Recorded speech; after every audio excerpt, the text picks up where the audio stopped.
حضرت لوط علیہ السلام کی قوم نہیں سیکھ رہے، سمجھا رہے ہیں اتنا گندا کام، اتنا برا کام اللہ فرما رہا ہے تم سے پہلے کسی نے نہیں کیا، اتنا بے حیائی کا کام کہ مرد مرد کے ساتھ بدفعلی کرے۔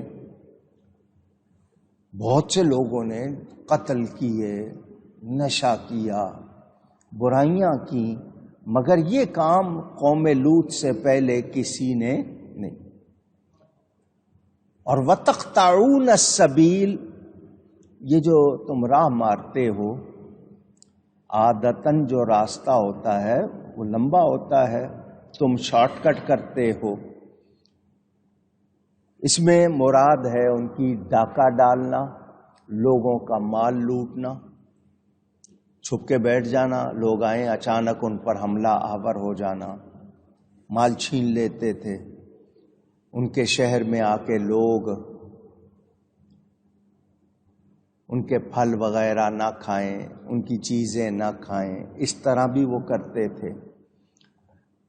نسل کو قطع کرنا، یہ بھی وَتَقْطَعُونَ السَّبِيلَ کا یہ معنی بھی کہ عورت کے ساتھ تمہارا عمل رکھا ہے، نکاح کے ساتھ، اس سے اولاد ہوتی ہے، تم جو کام کر رہے ہو اس میں تو بہت برائی ہے، اس میں تو تم نسل قطع کر رہے ہو، یعنی آگے بچے پیدا نہیں ہوں گے، یعنی یہ کام جو ہے یہ خباثت ہے، گندگی ہے، پلیدی ہے، اور تم بے پرواہ ہو کر اس پر عمل کرتے ہو۔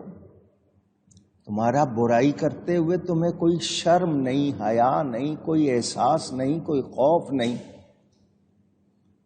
تو یہ اس فعل قبیح یعنی برے فعل کے لیے بتایا گیا۔ دوسرا یہ کہ مجلس میں علانیہ لوگ ہیں، لوگوں کے سامنے ڈینگ مارنا، یعنی وہ برائی کرتے ہوئے کوئی کسی کا حیا نہیں کرتے تھے، لمبی لمبی ہانکنا جس کو کہتے ہیں۔ اور ہمارے ہاں کسی کی ہوا نکلے بیٹھے ہوئے محفل میں تو وہ دوسرے بھی اور وہ بھی تھوڑا سا شرمندگی محسوس کرتا ہے، یہ لوگ زور سے آواز لگا کر ہوا خارج کرتے تھے، یعنی یہ بھی ان میں تھا کہ جس کو ان کا جو فارٹ تھا وہ آواز کے ساتھ، اور اس میں بھی ان کو کوئی وہ بات نہیں تھی ہوا خارج کرنے کو، وہ بہت اچھا سمجھتے تھے۔ میرے دوستوں اور بزرگوں، یہ جو پیٹ میں ہوا بنتی ہے یہ مجھے اور آپ کو ایک احساس دلانا، ہم جو کچھ کھاتے ہیں اس میں ترتیب رکھیں، کتنا وقفہ رکھنا ہے، کس وقت پانی پینا ہے، کتنا پینا ہے، کیسے پینا ہے، یہ ہماری بے احتیاطیاں ہوتی ہیں جس کی وجہ سے ہمیں ایسا سامنا ہوتا ہے۔ لیکن کھلے عام دوسروں کو دکھا کر ہوا خارج کرنا، بتائیے بری بات ہے یا نہیں ہے؟ پوچھنا چاہتا ہوں۔ تو وہ لوگ اس حوالے سے یہ بری باتیں رکھتے تھے جو ہمیں بتائی جا رہی ہیں کہ ہمیں ایسا نہیں کرنا چاہیے، ایسا لباس جس سے جسم نظر آئے، موسیقی کا استعمال، ناچ گانا اور بری باتوں کا مذاق، وہ تو عام ہے، نوجوان لوگ دوسرے ایک دوسرے سے کرتے ہیں۔ تو ہر وہ مجلس کا مطلب جہاں لوگ بیٹھے ہوں، جلسہ کے معنی بیٹھنا، جہاں لوگ جمع ہو کے بیٹھے ہوں، وہاں اگر اچھی باتیں ہو رہی ہیں تو وہ مجلس، اس میں بیٹھنا ثواب، اور اگر بری باتیں ہو رہی ہیں تو اس مجلس میں بیٹھنا عذاب کا باعث بن جاتا ہے۔ تو برے کی صحبت میں بیٹھنا اونچی خیال رکھا جاتا تھا، ماں باپ اپنے بچوں کا خیال رکھتے تھے کہ کس کے ساتھ آ رہا ہے، کس کے ساتھ جا رہا ہے، کس کے ساتھ اٹھ بیٹھ رہا ہے، تو تاکید کی جاتی تھی کہ اچھے لوگوں کو دوست بناؤ، جو غلط عادتوں والے ہیں، بری عادتوں والے ہیں یا بری گفتگو کرنے والے ہیں، ان کے ساتھ اٹھنا بیٹھنا نہیں چاہیے۔ حضرت ابن عباس رضی اللہ تعالی عنہما نے فرمایا، یہ ان کا ایک فرمان ہے کہ کنکریاں پھینکنا، ہم جو حج میں شیطان کو کنکری مارتے ہیں تو ہمیں سبق نہیں ملتا کہ ہم اس کو کیوں کنکر مار رہے ہیں؟ اس لیے کہ وہ اللہ تعالی کے حکم کو پورا کرنے سے رکاوٹ بنا تھا۔ آج ہماری خواہشات، ہمارا ماحول، ہماری دوست احباب اگر ہم کو نیکی سے روک رہے ہیں تو وہ دوستی کے قابل نہیں، وہ کنکر پتھر مارنے کے قابل ہیں۔ سمجھ آ رہی ہے بات؟ لوگ کھیلوں میں کیا کیا چیزیں بنائی ہوئی ہیں، ان کھیلوں میں ایک دوسرے کی کس طرح توہین کرتے ہیں، ایسے کھیل بنائے ہیں کہ دوسرے کی توہین کرتے ہیں، ان کی بھی اجازت نہیں۔ اچھا، یہ قوم لوط کا ایک کام یہ تھا کہ یہ چھوٹے چھوٹے جو جس طرح پیالے کہہ لیں، برتنوں میں کنکریاں رکھ لیتے تھے، جو بھی ان کے سامنے سے گزرتا اس کو کنکری مارتے تھے۔ اس کو کنکری لگتی تو اس وقت اس کے لیے جو فقرے بولتے تھے، آوازیں کستے تھے، وہ بھی ان کا فعل تھا۔ انہوں نے پھر جس کو آپ غلیل کہتے ہیں، اس طرح کی چیزیں بنا لی اور لوگوں کو اس سے بھی کنکر مارنے لگے۔ سیٹی بجانا، تمسخر اڑانا، انگلیوں کو کھینچ کر آواز نکالنا، ہاتھوں کو سجانا، ہاتھوں میں ڈیکوریشن، مرد حضرات جس طرح عورتیں مہندی وغیرہ لگاتی ہیں، یہ اس طرح آج کل جیسے ٹیٹو بنا لیتے ہیں لوگ، کچھ اوپر نقش و نگار کر لیتے ہیں، تو یہ ان کی بری عادتیں تھیں۔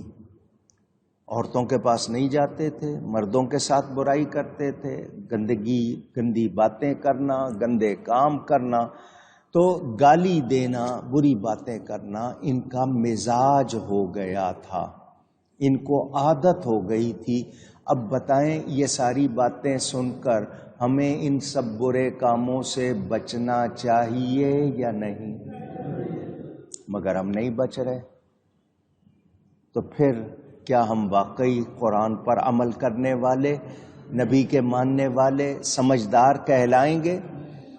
اسی طرح پرندے پالنے کا ہمارے ہاں بھی رواج ہے۔ لوگ پرندے لے لیتے ہیں، پنجروں میں کیج اس میں بند کر لیتے ہیں۔ اگر آپ ان کا بہت اچھا خیال رکھتے ہیں ہر طرح تو گنجائش ہے، مگر بعض لوگ ہوتے ہیں وہ پرندوں کو لڑواتے ہیں، جس طرح بٹیر بازی، کچھ ان کو سکھا لیتے ہیں، لڑواتے ہیں، مرغوں کو لڑواتے ہیں، اس کی اجازت نہیں ہے۔ ان لوگوں کو بھی کبوتر بازی کی عادت تھی، قوم لوط کو، اور ہمیں یہ تعلیم ہے کہ جو کبوتر باز ہے وہ جب تک فقر و فاقے کا منہ نہیں دیکھے گا نہیں مرے گا، یعنی اس کو فقر و فاقہ کا منہ دیکھنا پڑے گا۔ ایک ہوتا ہے آپ کبوتروں کو دانہ ڈال دیں، جیسے مدینہ منورہ میں، مکہ مکرمہ میں، مزاروں میں کبوتر ہوتے ہیں، لوگ دانہ ڈالتے ہیں، وہ اور بات، لیکن ان کو پال کے اور ان کو بند کر کے ان کو لڑوانا، کبوتر بازی کرنا، تو ایسے شخص کو فقر و فاقہ کا سامنا کرنا پڑتا ہے۔ یہ بری بات کر رہے ہیں اور نبی روک رہے ہیں، نبی ان کو سمجھا رہے ہیں، مگر ان کا جواب تھا ہم ان باتوں کو نہیں چھوڑیں گے، ہم نہیں چھوڑ سکتے، تم نے کرنا ہے جو کر لو، لے آؤ عذاب اگر تم سچے ہو۔ تو بتائیے، ایسا شخص خود عذاب کو دعوت دے رہا ہے یا نہیں دے رہا؟ اونچی۔ حضرت لوط علیہ السلام نے دعا کی، قال رب انصرنی علی القوم المفسدین، انہوں نے کہا اے میرے رب میری مدد فرما ان فسادی لوگوں پر۔ جب قوم نے کہا نا سچے ہو تو عذاب لے آؤ، تو حضرت لوط علیہ السلام نے کیا دعا کی؟ یا اللہ میری مدد کر۔ میرے دوستوں اور بزرگوں، بار بار کہہ رہا ہوں، قوم لوط کا فعل کرنے والا آج بھی اگر کوئی ہے تو اس کو توبہ کرنی چاہیے۔ گالیاں بکنا، سیٹیاں بجانا، شراب پینا، ایک دوسرے کے اس طرح مذاق کے اس کی توہین کرنا، یہ غیر اخلاقی باتیں۔ آپ کہتے ہیں کہ دنیا کا ہر مذہب اچھی بات سکھاتا ہے، لیکن ہم دیکھ رہے ہیں کہ کتنے لوگوں کا تو کام ہی یہی ہے۔ آج الکفر ملت واحدہ، سارے کافر مل کر ایک ملت بن گئے ہیں، وہ سب مسلمانوں کے خلاف لگے ہوئے ہیں یا نہیں؟ پوچھ رہا ہوں، اب دھیان سے میری بات سننا، کڑوی ہے۔ وہ ہمارے خلاف لگے ہوئے ہیں اور ہم ان کی غلامی کر رہے ہیں، کپڑوں میں، باتوں میں، عادتوں میں، اپنے انداز میں، طور طریقوں میں، رشتے ناتوں میں، لین دین میں ہم ان کی غلامی کر رہے ہیں۔ وہ ہمارے خلاف لگے ہوئے ہیں اور ہم ان کے غلام بنے ہوئے ہیں۔ تو بتائیے ہم کتنے سمجھدار ہیں؟ اچھے ہیں ہم؟ خود ہمیں چھانکنا چاہیے، ہم کیا کر رہے ہیں؟ اپنے دشمنوں کی برائیاں اپنا رہے ہیں، جس سے ہمیں نقصان ہی نقصان ہے، مگر ہم سنبھل نہیں رہے، بگڑتے چلے جا رہے ہیں۔ وہ کہنے لگے جی ہماری یہ ساری باتیں بہت اچھی ہیں، ہم مزے کر رہے ہیں، اگر ہماری یہ باتیں بری ہیں تو عذاب لے آؤ۔